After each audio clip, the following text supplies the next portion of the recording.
श्री स्वामी समर्थ. सर्व स्वामी भक्तांचे पुन्हा एकदा खूप खूप मनापासून स्वागत आहे.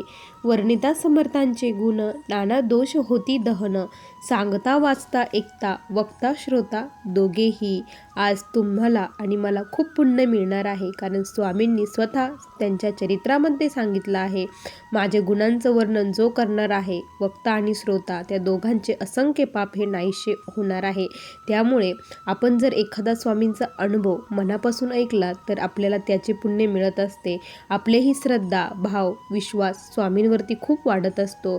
आजचा अनुभव हा असाच काही आहे, आपला श्रद्धाभाव वाढवणारा. त्यामुळे हा अनुभव अगदी शेवटपर्यंत प्रत्येक स्वामी भक्ताने आज बघावा. चला तर मग या सुंदर अशा अनुभवाला सुरुवात करूया. तत्पूर्वी तुम्ही जर आपल्या या चॅनलवरती नवीन असाल तर सबस्क्राईब करायला विसरू नका, कारण असेच रोज स्वामी आईंचे नवीन नवीन अनुभव या चॅनलवरती येत असतात. आणि एक लाईक आणि एक कमेंट केल्याबद्दल सर्वांचे खूप खूप मनापासून धन्यवाद. ताई म्हणतात, सर्वप्रथम सर्वांना श्री स्वामी समर्थ. माझ्या जीवनाचे सूत्रधार असलेले या ब्रह्मांडाचे चालक मालक पालक सर्व स्वामी भक्तांना अंधाराकडून प्रकाशाकडे नेणारे स्वामी महाराज यांच्या चरणी त्रिवार वंदन. स्वामी भक्तांनो, आज मी तुम्हाला माझ्या आयुष्यातील खूप मोठा अनुभव सांगणार आहे. आज हा अनुभव सांगताना अक्षरशः डोळ्यामधून पाणी येत आहे, अंगावरती शहारे उभे राहत आहे. स्वामींची माझ्या आयुष्यामध्ये किती मोठी प्रचिती आलेली आहे हे प्रत्येकाला मी सांगावं ही स्वामींची इच्छा होती, म्हणून आज हा अनुभव इथे मी शेअर करत आहे. स्वामी भक्तांनो, मी परभणी येथील रहिवासी आहे. आमची जी काही सेवा सुरू झाली ती 2012पासून सुरू झाली. मला खूप आनंद वाटतो की मी स्वामींच्या सेवेमध्ये आहे, कारण आपले मागच्या जन्मीचं काहीतरी पुण्य आहे, म्हणून आपण स्वामींच्या सेवेमध्ये आहोत. कारण स्वामींनी त्यांच्या चरित्रामध्ये सांगितलं आहे, पूर्वपुण्याई होती गाठी, म्हणूनही घडल्या या गोष्टी, झाली स्वामीराज भेटी. आपल्याला देखील असंच पूर्ण जन्मीचं काहीतरी पुण्य होतं, म्हणून आलो. मी स्वामींच्या सेवेत कशी आले हे सांगायला फार आनंद वाटतो. स्वामी भक्तांनो, ज्या वेळेस माणूस हा पूर्ण दुःखामध्ये असतो, कुठेच मार्ग मिळत नाही, काय करावं ते काही कळत नाही, आपले हृदयामध्ये महाराज जर असेल आणि महाराजांना आपण जर आपले गुरु मानले तर सर्व समस्या हे निवारण होतात, असं खूप ठिकाणी ऐकलं होतं. आणि माझ्या आयुष्यात देखील असंच एक वळण आलं. या वळणावरती कुठे काय करावं काहीच कळत नव्हतं. सर्व मार्ग बंद झाल्यासारखं वाटत होतं. कुणाचीच साथ नव्हती. ज्यांना आपलं मानलं होतं त्यांनी मला दूर लोटलं होतं. त्यावेळेस कळालं की माझं कोण आहे आणि परखं कोण आहे. मला फक्त माझ्या आईने साथ दिली, बाकी कोणीच साथ दिली नाही माझ्या त्या वाईट काळामध्ये. स्वामी भक्तांनो, त्यावेळेस माझ्या जीवनामध्ये महाराजांचं आगमन झालं. ते असं झालं की मी महाराजांना नवस बोलली की स्वामी, असं रस्त्यावरून जात असताना महाराजांचं आमच्या इथं साप्ताहिक आरतीचं केंद्र आहे, तिथे रस्त्यावरून जाताना मी आतमध्येही गेली नाही, महाराजांना मुजरा केला नाही, काहीच नाही. गाडीवरून रस्त्यावरून जात होते, मला महाराज दिसले. महाराजांना विनंती केली की स्वामी, तुम्ही जर मला या संकटातून अलगदपणे जर बाहेर काढलं तर मी मरेपर्यंत तुमचा दास बनेल, असं स्वामींना मी म्हटले. त्यानंतर तिथून गेली आणि काय आश्चर्य, 8 दिवसामध्ये माझ्यावरती जे काही संकट कोसळलेलं होतं ते संकटाचं निवारण महाराजांनी केलं. त्यानंतर मी स्वामींच्या सेवेत आली. स्वामींच्या आरतीला मठामध्ये जाऊ लागली. हळूहळू स्वामींची सेवा मी करू लागली. पण एक माझी खूप मोठी प्रॉब्लेम होता की मला लिहिता वाचता येत नव्हतं. त्यामुळे मी फार काही सेवा करू शकत नव्हती. मी फक्त नामस्मरण आणि तारक मंत्र हीच सेवा करू शकत होते. त्यावेळेस तारक मंत्रही मला माहीत नव्हता आणि त्यावेळेस माझ्याकडे मोठा मोबाईल देखील नव्हता. छोटा जो जिओचा मोबाईल आहे बटनाचा, तो मोबाईल माझ्याकडे होता. त्याच्यावरतीच मी स्वामींची सेवा करू लागली होती. आणि आमच्या घरी खूप मोठं होम थिएटर होतं. मग मी पेनड्राईव्हमध्ये महाराजांचे सर्व काही गाणे मोबाईलवाल्याकडून भरून आणले. त्यानंतर त्याने मग ते गाणे लावल्यानंतर आम्ही घरामध्ये सकाळ संध्याकाळ ते गाणे लावत असायचो. खूप मोठा आवाज करायचो, म्हणजे काम करताना देखील महाराजांचे ते गाणे आमच्या कानावरती पडायचे आणि आम्ही त्याच्यासोबत म्हणत असायचो. कुणाकडेच लक्ष देत नव्हतो. जे आमचं वाईट करायचा प्रयत्न करत होते त्यांच्याकडे आम्ही लक्ष दिलं नाही. खूप सेवा वाढवल्या, खूप सेवा करू लागल्या. त्यावेळेस माझा मुलगा ही खूप सेवा करत होता. मुलगा मुलगी दोघंही सेवा करू लागले होते. कारण ज्यावेळेस आपल्यासोबत कोणीच नसतं त्यावेळेस आपण आपोआप देवाकडे जात असतो आणि त्यांची सेवा महाराजच आपल्याकडून करून घेत असते. आमच्याकडे देवघर देव्हारा देखील व्यवस्थित नव्हता, काहीच नव्हतं. अक्षरशः एका फळीवरती देव ठेवलेले होते. आम्ही मग काय केलं की एका सुताराला बोलवलं. त्याने आम्हाला एक प्लाऊडचं असं वरती लटकून दिलं, प्लाऊड लटकून दिला, खिळे वगैरे त्याला पॅक करून दिलं आणि त्याच्यावरती आम्ही देव ठेवू लागलो. जवळपास आम्ही 1-2 वर्ष अशीच देवांची देवपूजा केली. खूप सारे देवांचे फोटो होते आमच्या घरामध्ये, सर्व फोटो मांडले, तिथे देवांची पूजा सुरू झाली. महाराजांची काही सेवा करायची असली तर खाली बसायचं, देवपूजा करायची असली तर उभ्यानी करायची, असं आमचं चालू झालेलं होतं. अशामध्येच आम्ही सेवा करत होतो. गुरुचरित्राचे पारायण, त्यानंतर नवनाथ ग्रंथ, असे एकही पारायण घरामध्ये असं नव्हतं की झालं नव्हतं. सर्व पारायण झाले आणि त्या दरम्यान काय झालं स्वामी भक्तांनो की दिंडोरीवरून महाराजांच्या पादुका आलेल्या होत्या आणि त्यांनी सांगितलं की तुमचे जे काही दुःख काही असेल, ज्यांच्या घरी खूप प्रॉब्लेम असतील, खूप निगेटिव्हिटी काही असेल, तर त्यांनी ही सेवा घ्यायची आहे, आपल्या घरी पादुका आणायच्या आहे. आणि त्यामध्ये 1100 रुपये फी होती आणि ही फी होती त्यामुळे सर्वजण त्यांच्या घरी नेत नव्हते. पण आम्ही ठरवलं की महाराजांच्या पादुका घरी आणायच्या आणि त्याच अगोदर आम्ही 2100 रुपयाचा देवाचं देवघर महाराजांनी आमच्याकडं बनवून घेतलं पादुका येण्याच्या अगोदर. मग आमच्या घरी देवघर आलं. त्यानंतर महाराजांची छोटीशी मूर्ती आणली, मूर्तीचा अभिषेक सुरू झालं. पादुका सर्वांच्या घरी जात होत्या. आमच्या घरी आम्ही आमचं नाव नोंदणी केली की आमच्या घरी देखील पादुका आणायच्या आहे. आमच्या गावामध्ये जे सेवेकरी होती त्यांनी सर्वांनी ह्या सेवा घेतलेल्या होत्या आणि महाराजांचा आमच्या घरी येण्याचा वार ठरला. त्यांनी आम्हाला तारीख दिली. त्या तारखेला आमच्या घरी महाराज येणार होते. खूप आनंद वाटत होता, अक्षरशः झोप देखील लागत नव्हते की महाराज घरी येणार आहे म्हणून खूप. मग आम्ही महाराज येण्याच्या दिवशी त्यांनी आम्हाला 12ची वेळ दिली. 12 वाजता आम्ही तुमच्या घरी येऊ, एका ठिकाणी जे पादुका पूजन आहे ते पादुका पूजन करू, त्यानंतर तुमच्या घरी येऊ, असं आम्हाला सांगण्यात आलं. आम्ही खूप सारी तयारी केली, सडा रांगोळी सर्व काही करून ठेवलं. 12 वाजले, त्यांना फोन केला पण तिकडली पूजा आणखी झालीच नव्हती. महाराजांना ज्यावेळेस आपल्या घरी यायचं असतं ना त्याच वेळेस स्वामी महाराज येत असतात आणि त्याच वेळेस झालं. जवळपास 1-1:30-2 वाजले असतील, त्या दरम्यान महाराज आले. घरामध्ये खूप प्रसन्न वाटत होतं, इतकं छान वाटत होतं. घरातील आजूबाजूचे जे लोक होते ते सर्व काही दर्शनासाठी आले होते. मी आणि माझे मिस्टर आम्ही दोघंही पूजेसाठी बसलो. अक्षरशः डोळ्यातून 1 मिनिटसुद्धा पाणी थांबत नव्हतं. ते जे मंत्र म्हणत होते, आम्हाला पादुकांवरती हळदीचं लेपन करायला लावलं. त्यानंतर स्वच्छ पाण्याने धुवायला लावल्या. दुसऱ्या पाण्याने पंचामृताचा अभिषेक, खूप सारे त्या पादुका हातामध्ये घेतल्या तर खूप असं वाटत होतं, खूप भरून येत होतं. अक्षरशः कंटिन्यू डोळ्यातून पाणी येत होतं. प्रत्येक क्षण आठवत होता. मागचं जे काही आमच्यावरती दुःख होते त्याचे निवारण महाराजांनी केलं होतं, त्याचा प्रत्येक क्षण आठवत होता. त्यामुळे डोळ्यामधून पाणी थांबतच नव्हते. महाराज आल्याचा खूप आनंद होता. आनंद अश्रू डोळ्यातून वाहत होते. खूप छान वाटत होतं. त्यांनी सर्वत्र घरामध्ये पादुका फिरवल्या. त्यानंतर जे काही तीर्थ होते ते शेतात टाकायला लावलं, सगळं घरातही फिरायला लावलं. खूप वेळ पादुका आमच्या घरी होत्या. महाराजांचं भजन देखील झालं. ते भजन म्हणताना तर अक्षरशः माझ्या अंगावरती शहारे उभे राहत होते. त्यावेळेस प्रत्यक्षात जाणवलं की महाराज आमच्या घरामध्ये आहे म्हणून. त्यांनी ते भजन म्हणलं होतं, रात्रंदिवसा देवा तुमची मूर्ती ध्यानात, त्याचा लागे ना अंत, स्वप्नात आले माझे गुरुदेव दत्त. हे भजन त्यांनी खूप म्हणजे खूप आनंदात गायलं होतं. त्यामुळे खूप छान वाटत होतं. जेव्हापासून पादुका घरामध्ये येऊन गेल्या त्यानंतर आमच्या घरामधलं जे काही संकट होते ते सर्व काही निवारण झालं. सुखाचा श्वास आम्ही सर्वजण घेऊ लागलो. त्यानंतर माझ्या मुलीचा लग्नाचा काळ जवळ आला. मुलीचं लग्न ठरलं होतं. खूप दिवस झाले लग्न जमून ठेवलेलं होतं, पण लग्न काही होत नव्हतं. त्यालाही योग्य वेळ येत नव्हती. आम्ही मठामध्ये पत्रिका दाखवली तर त्या सरांनी सांगितलं की तुम्ही या मुलाच्या घरी सोन्याचं जरी धूर निघत असेल तरी या मुलाच्या घरी मुलगी देऊ नका, असं सांगितलं. सर असं म्हटले, आता काय करायचं?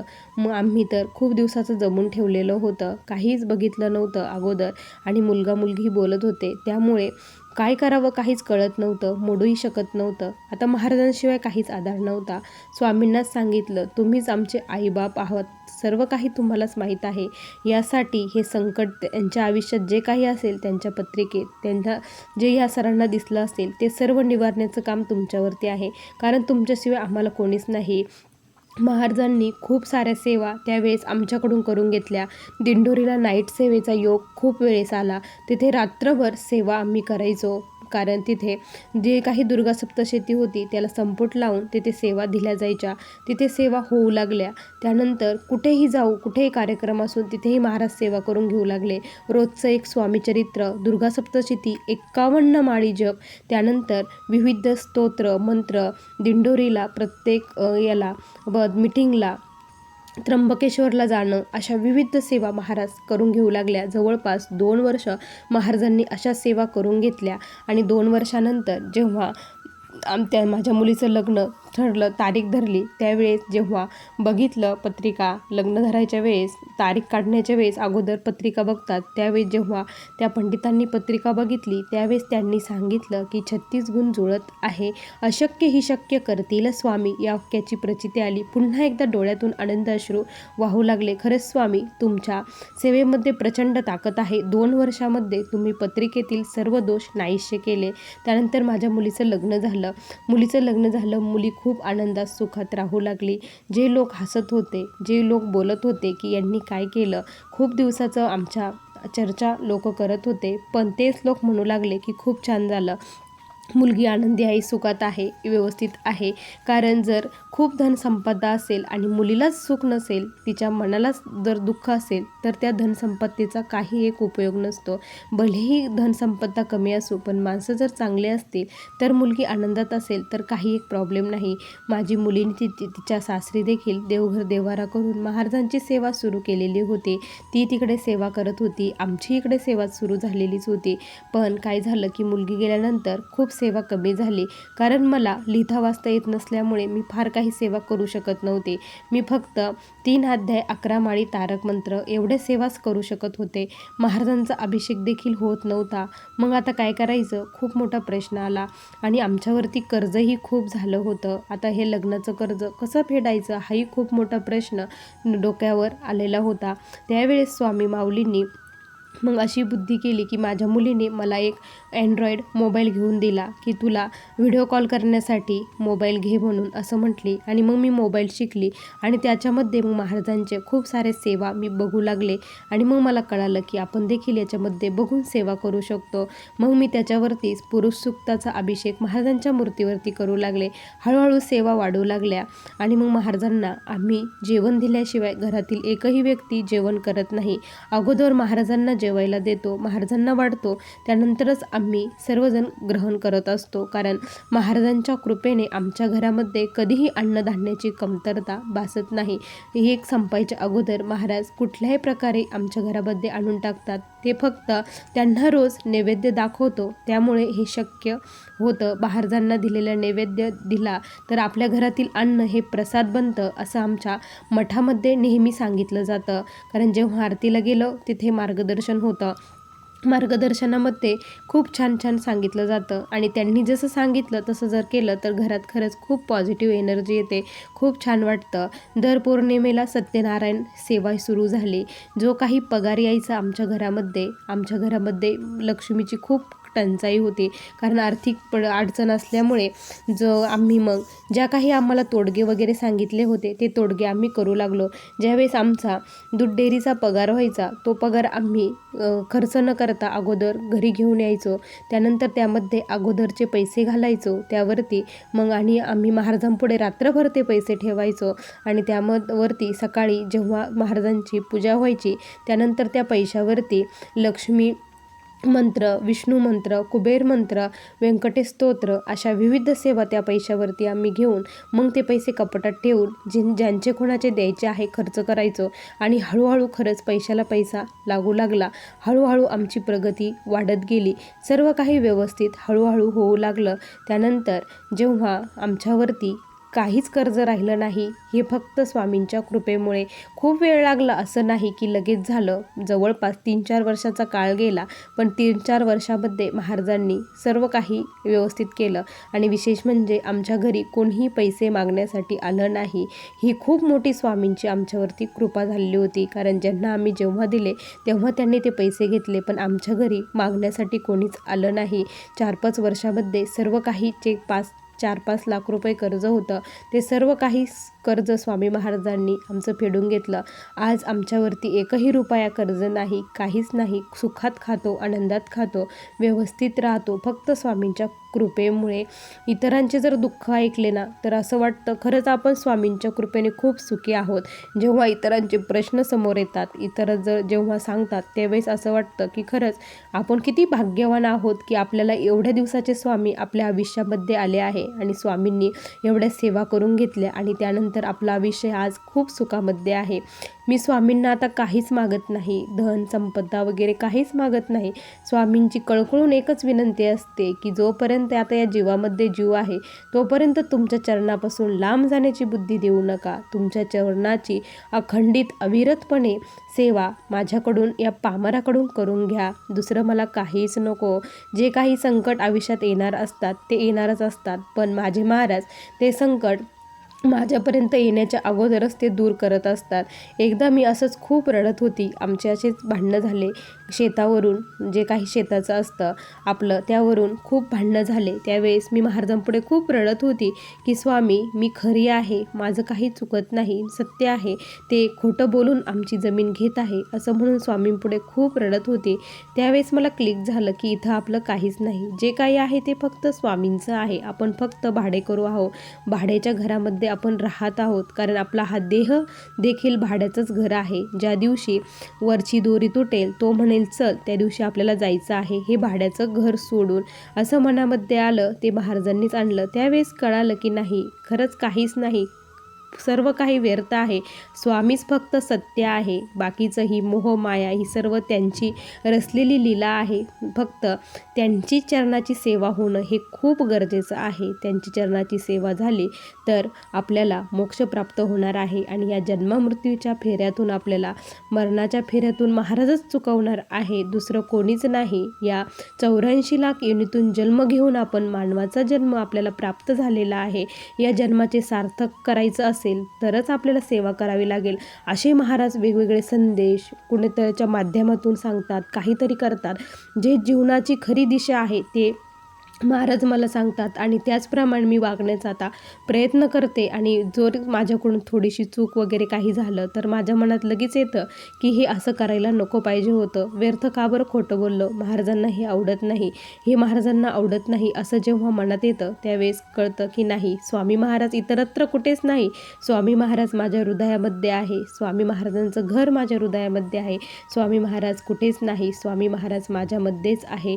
जेव्हा असं येतं, आता मी खूप निष्काम भक्तीने महाराजांची सेवा स्वामी महाराज माझ्याकडून करून घेतात. कारण करता करविता तूच एक स्वामीनाथा, माझी ठाई वार्ता मी पणाची नसेची. त्यांना एवढीच विनंती करते की माझ्यामध्ये कधीच मीपणा देऊ नका.